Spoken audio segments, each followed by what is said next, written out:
Siya Ram e learning के online platform पे आप सभी का स्वागत है। आज हम फिरोज शाह तुगलक की चर्चा करते हैं। यहाँ पर आते हैं हम कंटेंट पर सीधे आपके पास। तो चर्चा यहाँ होगी फिरोज शाह तुगलक की। उसके दौर में अमीर वर्ग क्या होते थे। अमीर वर्ग का मतलब होता है जो प्रशासनिक अधिकारी होते थे। प्रशासनिक अधिकारी, इनको हम अमीर वर्ग कहते थे। ठीक है। ऐसे अमीर सल्तनतकालीन सैन्य प्रणाली के भी हिस्से में आते थे, लेकिन वहाँ हम उनकी चर्चा नहीं करेंगे। इनका जो बहुवचन होता है उसको हम उमरा कहते थे। उमरा कहा जाता था, कहीं कहीं ये नाम उमरा मिलता है। तो प्रशासनिक जो अधिकारी थे इनकी चर्चा होती है। दिल्ली सल्तनत में जो प्रशासनिक इतिहास है वो कहाँ शुरू होता है? इल्तुतमिश के शासनकाल से प्रारंभ होता है। देखिए, इल्तुतमिश का जो शासनकाल था, इल्तुतमिश, इसके दौर में प्रशासन के दो वर्ग थे। पहला था तुर्क, दूसरा होते थे ताजिक। ताजिक, ठीक। तुर्क को, इन्हें को हम तुर्कान ए चिहलगानी कहते थे। तुर्कान ए चिहलगानी, ठीक है। 40 सदस्य कुल माने जाते थे, लेकिन इस पर भी थोड़े बहुत विवाद है। ताजिक को हम ताजिकान ए गुजीदा वस्ल कहते थे। वस्ल। तो सल्तनत काल में प्रशासनिक इतिहास की शुरुआत सबसे पहले इल्तुतमिश के दौर में होता है। दो वर्ग प्रशासन में दिखाई दे रहे थे जो तुर्क और ताजिक कहलाते थे। इसके अलावा मुद्रा की भी शुरुआत यहीं से स्पष्ट हो जाती है। चांदी का टंका और तांबे का जीतल। केंद्र में सेना और प्रांतों में सेना का गठन करता है। राजधानी दिल्ली को बनाता है। तो ये एक प्रशासनिक सुदृढ़ीकरण की शुरुआत यहीं से शुरू हो जाती है। यानी दिल्ली सल्तनत का जो प्रशासनिक इतिहास है वो इल्तुतमिश से आरंभ माना जाता है। तो फिरोज शाह तुगलक ने अमीरों तथा उलेमा वर्ग के सहयोग से गद्दी प्राप्त किया था। ठीक है। उलेमा वर्ग का मतलब होता है कि जो धार्मिक मामलों के प्रमुख होते थे। धार्मिक मामलों के प्रमुख, इनको हम उलेमा कहते हैं। ठीक है। इनके नीचे भी कई अधिकारी होते थे, जैसे सद्र होते थे। इनके नीचे के भी कुछ अधिकारी थे। काजी आते थे इसमें, काजी, सद्र, अदल, ये सब अधिकारी भी आते थे इसी के तहत। ठीक है। तो उलेमा वर्ग के सहयोग से इसने गद्दी प्राप्त कर लिया। अतः जिन वर्गों के सहयोग से इसने गद्दी प्राप्त किया था उनको संतुष्ट रखने का भी इसने प्रयास किया था। ठीक है।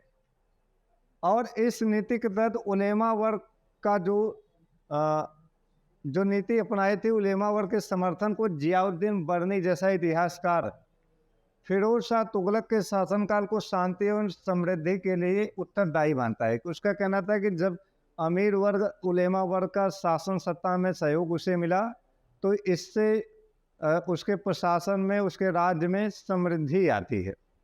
ये चर्चा करता है वहाँ पर। तो जियाउद्दीन बर्नी की जो रचना है उस पुस्तक का नाम भी है तारीख़ फिरोज शाही के नाम से जानी जाती है। ये पुस्तक बहुत ही कमाल की पुस्तक है। तारीख़ ए फिरोज शाही इसी पुस्तक में चर्चा करता है। ठीक है। इसके अलावा भी मुस्लिम राज व्यवस्था में उसकी एक कमाल की पुस्तक है फतवा जहांदारी। मुस्लिम राज व्यवस्था पर लिखी गई वो पहली पुस्तक मानी जाती है। सनात ये मोहम्मदी, नात मोहम्मद, सनात मोहम्मदी, सलात कबीर जैसी, हसरतनामा, कई पुस्तकें और भी लिखा है उसने। लेकिन फेमस दो ही पुस्तकें हैं, एक फतवा जहांदारी और दूसरी तारीख़ फिरोज शाही। तो सनाए मोहम्मदी और हसरतनामा का उतना उल्लेख नहीं होता है इतिहास में। तो फिरोज तुगलक ने अपने अमीरों को अत्यंत उच्च वेतन देना भी प्रारंभ कर दिया था, क्योंकि जो अमीर थे वो सत्ता के केंद्र थे, और इसका जो काल था वो वजीरों का स्वर्ण काल कहलाता है। और ख़ासकर खाने जहाँ तेलंगाना का दबदबा सबसे ज़्यादा था, और सबसे ज़्यादा वेतन पाने वाला भी वो वजीर था। अमीरों का जो स्वर्ण काल है वो लोधी काल कहलाता है, जहाँ पर अमीर वर्ग जिसको चाहते थे उसको गद्दी पर बैठाते थे। और दूसरा था उनका दबदबा भी था, क्योंकि बहलोल लोधी जब गद्दी पर बैठता है तो वो गद्दी पर बैठते हुए कहाँ दिखाई देता है। वो अमीरों के साथ कालीन पर बैठ कर भोजन करता था, उनके घर बार जाता था। वो कहता था कि अगर आप मुझसे नाराज है तो ये पगड़ी हम आपके सामने उतार देते हैं। तो ऐसे दौर में स्पष्ट हो जाता है कि अमीरों का दबदबा बढ़ता है। सिकंदर लोदी ने उस पर नियंत्रण किया। आगे चल के इब्राहिम लोदी ने कठोर निरंकुशवाद का प्रवर्तन किया कि अमीरों का दमन किया जाए, लेकिन अमीरों और सुल्तान के बीच सत्ता के लिए संग्राम हो जाता है। और आगे चलकर हम देखते हैं कि इसी के निर्मित के तौर पर भारत में मुगल राजवंश की स्थापना होती है। तो ऐसे दौर में तुगलक काल में जो वजीर का दबदबा था वो बहुत बड़े स्तर पर था। और खाने जहाँ तेलंगानी एक प्रमुख वजीर था, जिसका मकबरा भी बनाया गया था उस समय। बहुत ही फेमस मकबरा था, अष्टकोणी मकबरा का वो पहला उदाहरण है। चले, वह अपने खान तथा मलिकों को निजी आय के रूप में 4 लाख टंका, 6 लाख टंका और 8 लाख टंका वेतन देता था।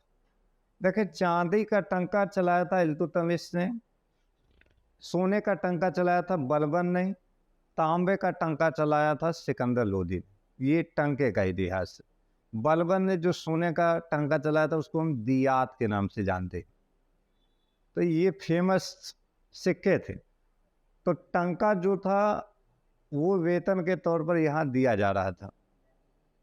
और दूसरा, जहाँ तक बात करें खान और अमीर या मलिक की सूची, ये जियाउद्दीन बर्नी की पुस्तक है तारीख़ फिरोज शाही। उसमें सरखेल से लेकर मतलब 10 सवार से लेकर 1 लाख तक के सवार के सैनिकों का उल्लेख मिलता है, जिसमें सरखेल है, इसके बाद सिपह सलार है, फिर अमीर आता है, फिर खान आता है, फिर मलिक आता है, फिर उसके बाद सुल्तान आता है। उसकी श्रेणियाँ बनी हैं। तो उसके वजीर खाने जहाँ मकबूल को 13 लाख टंका वार्षिक वेतन मिलता था। ये बहुत बड़ी बात है, ध्यान रखिएगा। उस समय 13 लाख टंका उसको मिलता था। ये बहुत बड़ी घटना है, ठीक है। तो 13, और फिरोज शाह तुगलक के जो अन्य प्रमुख अमीर थे उनमें खाने जहाँ मकबूल, इसी की बात हो रही है, खाने जहाँ तेलंगानी था, ठीक है। आयने महरू, ठीक, बसरी सुल्तानी, शमसुद्दीन अबू रजा, ये प्रमुख अमीर थे जिनका शासन प्रशासन में बड़ा दबदबा था। इसको नोट कर सकते हैं। देखिए, सिविल के पॉइंट ऑफ व्यू से और आज का जो ट्रेंड चल रहा है क्वेश्चन का, यहीं से ज़्यादा क्वेश्चन पूछता है। विद्रोह या युद्धों से जो बहुत महत्वपूर्ण है वहीं से पूछते हैं, या क्रम बनाते हैं, ज़्यादातर क्रम से संबंधित रहता है। या फेमस जो शासक रहते हैं, जैसे शेर शाह के युद्ध बहुत महत्वपूर्ण रहे, क्योंकि उसको गद्दी पर काबिज होने में उसने चौसा का, बिलग्राम का जो युद्ध लड़ा था, और उससे पहले का सूरजगढ़ का युद्ध, वो बहुत ही मायने रखते हैं, ठीक है। तो उसका ज़्यादा महत्व रहा है। हुमायूं के समय में भी उसके साथ संघर्ष हुए थे। लेकिन सभी शासकों के युद्धों को आजकल के जो ट्रेंड एनालिसिस बना रहे क्वेश्चन, वो ज़्यादा समायोजित नहीं कर रहे। प्रशासनिक इतिहास और सांस्कृतिक इतिहास ज़्यादा जोड़ है। तो आप स्क्रीनशॉट लेना चाहे तो ले सकते हैं। बहुत सारी चीज़ें आपको नया ऐड किए हैं इसमें, ठीक है। अब नेक्स्ट पॉइंट की तरफ हम चलते हैं। स्क्रीनशॉट आप ले लीजिए इसका।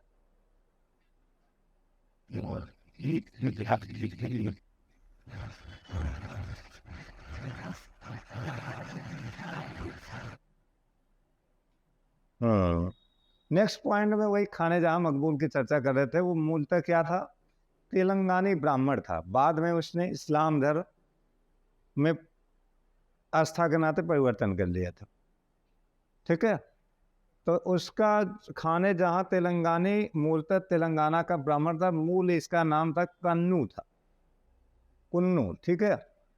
मोहम्मद बिन तुगलक के समय वो धर्म परिवर्तन करके मुसलमान बन गया था, ठीक है। यानी मोहम्मद बिन तुगलक के समय ही उसने धर्म परिवर्तन करके मुसलमान बन गया था। जैसे अलाउद्दीन खिलजी के दौर में हम देखते हैं कि कमालुद्दीन गुर्ग जो राजपूत सैनिक था और कई सैनिक अभियानों में वो गया भी था, उसने भी आगे चलकर इस्लाम कबूल कर लिया था। तो ऐसे कई लोग हैं जो इस्लाम कबूल कर लेते हैं, लेकिन इस्लाम कबूल करने के संदर्भ में भी मुझे जहाँ तक लगता है कि जबरन चीज़ें बहुत कम रही होंगी, क्योंकि अगर जबरन रहा होता तो बहुत बड़ी आबादी इस्लाम में कन्वर्ट हो जाती। और दूसरा ये भी था कि जब उनका प्रशासन में काम चल ही जा रहा है तो क्या ज़रूरत है। और फिरोज शाह तुगलक तो प्रलोभन देता था धर्म परिवर्तित करने के लिए, लेकिन मोहम्मद बिन तुगलक के संदर्भ में ऐसा कोई आख्यान मुझे नहीं मिला। नहीं, इतिहासकार कोई ऐसा बताते हैं कि वो धर्म परिवर्तित कराता था, लेकिन उस समय इसने स्वेच्छा से तब ग्रहण किया होगा, खाने जान तेलंगानी। तो ऐसे दौर में मोहम्मद बिन तुगलक के समय ही इसने धर्म परिवर्तन कर लिया था। सुल्तान की जागीर दी गई थी, उसका शासन प्रबंध वो बड़ी कुशलता के साथ किया था। फिरोज शाह तुगलक जब गद्दी पर बैठा तो उसे अपने दरबार में बुलाया था। फिरोज शाह तुगलक के दौर में इसका जो उत्कर्ष है होता है जहाँ पर ये वजीर के पद पर दिखाई देगा। तो अहमद अयाज के पतन के बाद उसे अपना वजीर बनाया गया था। देखिए, अहमद अयाज जो था ये वजीर था मोहम्मद बिन तुगलक का। ये वही अहमद अयाज है जिसने लकड़ियों का मंडप तैयार कराया था।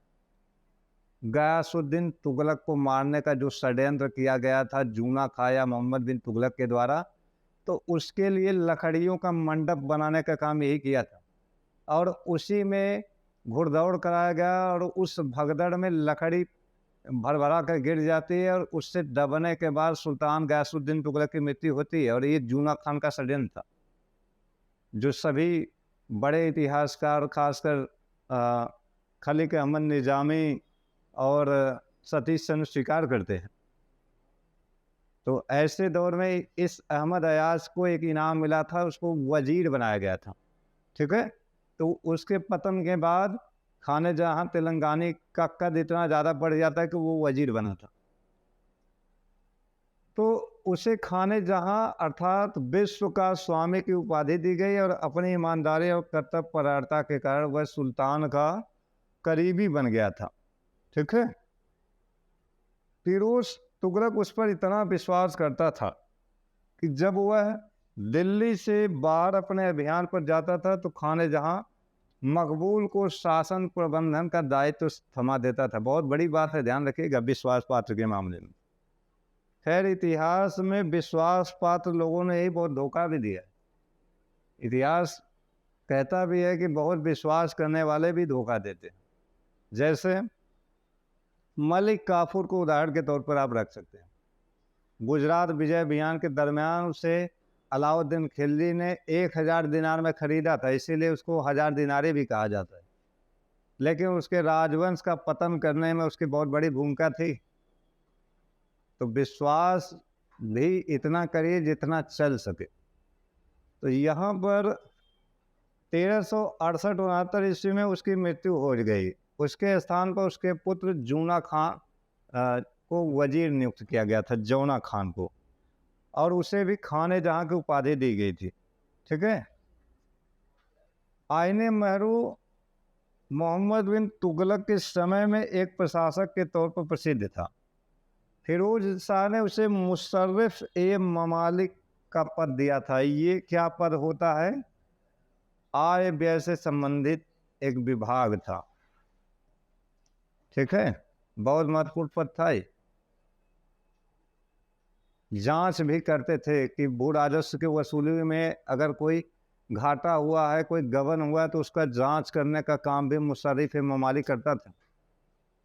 तो ये बहुत महत्वपूर्ण काम पद था मुशर्रिफ का, ठीक है। इसके बाद हम नेक्स्ट पॉइंट की चर्चा करें।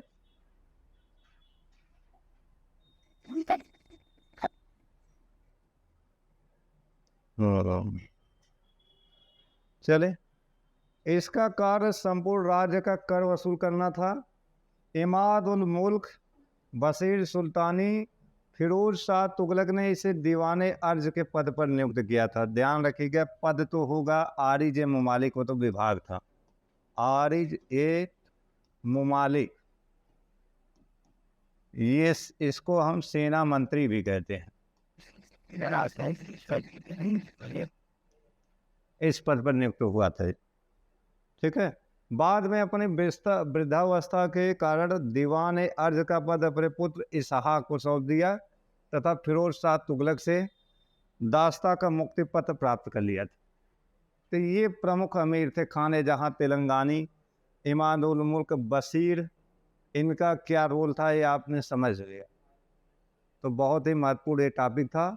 नेक्स्ट चैप्टर में अब हम लोग सैयद वंश की चर्चा करेंगे, ध्यान रखिएगा। सैयद वंश के थोड़े बैकग्राउंड की चर्चा हम कर ले अभी इसी लेक्चर में। तो सैयद वंश देखें, तुगलक वंश के बाद गद्दी पर बैठते हैं, खिलजियों के बाद सबसे ज़्यादा शासन करते हैं इस समय। 1414 से लेकर 1451 तक उन्होंने शासन किया है। तो ऐसे 37 साल का इनका शासनकाल बहुत महत्वपूर्ण तो है नहीं, मकबरों का काल कहा जाता है। और इस समय में सिर्फ एक शासक बहुत महत्वपूर्ण है, उस शासक का नाम है मुबारक शाह सैयद, जिसने मुबारकाबाद के नाम से एक दिल्ली के 7वें शहर की स्थापना की थी। इसके अलावा कोई योग्य शासक उस पूरे राजवंश से दिखाई नहीं देता है।